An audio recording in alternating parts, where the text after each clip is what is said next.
Okay, so what this isn't going to be is a lengthy review or some 30-minute video essay dissecting the ins and outs of every single sin in Arcane. I'll leave that to the schnees of the YouTube world. Instead, however, I want to focus on one specific thing it excels at. The thing that lets Arcane be better at its worst than a lot of other shows are at their peak. But first, let's talk about my favorite plotline in the entire show, the conflict between Zon and Piltover. From the mine Zonites were forced to work to the Grey clogging up their streets, the Undercity always manages to get screwed over by Topside. And not to erode the nuance of it, after all, it's like Vi said in season 1 when Caitlyn said, I suppose Topside is to blame for all your misfortunes. No.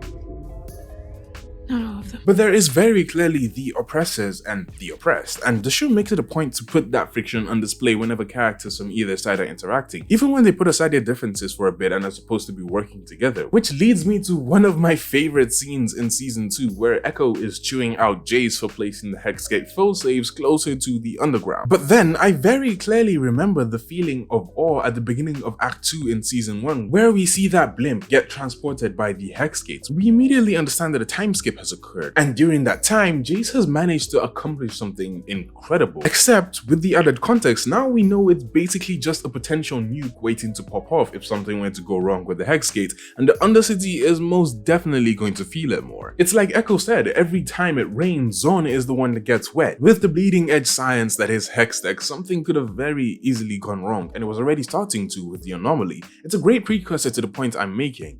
Impact. Everything in Arcane matters, and the degree to which the show executes it is absolutely mint. There is not a single scene that you can point to where I can't tack on that stupid "this action will have consequences" icon from Life is Strange when you screw something up. And the fact that this is such a lean show definitely lends to that, but nothing is forgotten. It is such carefully crafted fiction, and it seems obvious, right? Like that's a basic aspect of storytelling, a balance of cause and effect, having things lead into each other, forming a plot. But the thing is, a plot is just a finite string of character decisions, and oh my word, does Arcane get its characters right. Every decision they make, while you might vehemently disagree with it, is understandable, and that is only possible through excellent characterization. Whether it's Vi's self-destructive nature, Jinx unable to shoot Vi in cold blood, or Savika adamant about not giving up Zonites. It's understandable that Echo immediately wants to leave the parallel universe, because that's who the fuck Echo is. It's also understandable that Heimerdinger was fully content with staying there for 3 years, and probably accepted it the moment he learned Hextech was never invented. Jace throwing away his promise to destroy the Hex core the moment Victor's life was threatened. Umbessa secretly destabilizing a nation and inciting a war to protect her family, except no one really believed that wasn't her. All of it tracks because of course they did that. That's who that person is. And when the story can convince you, of course it had to go that way,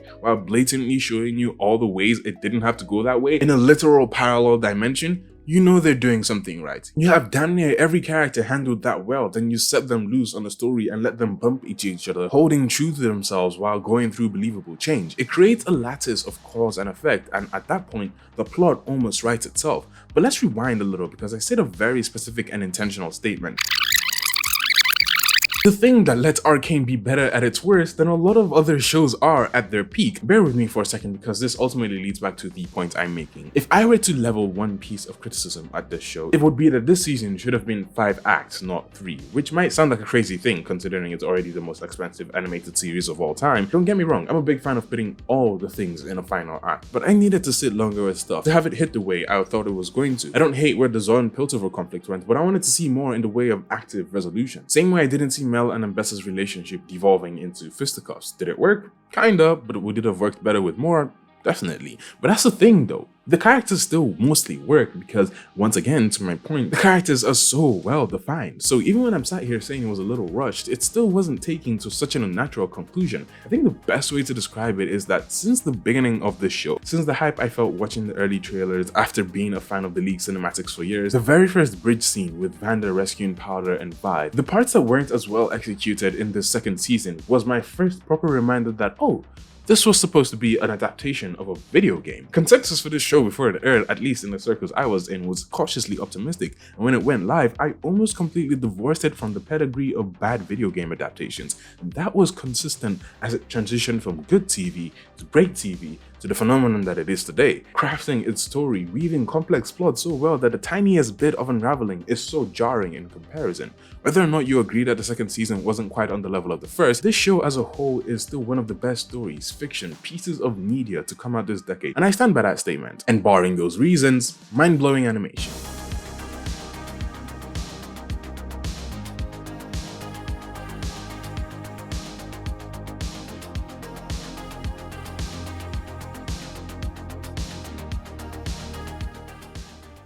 Okay, bye.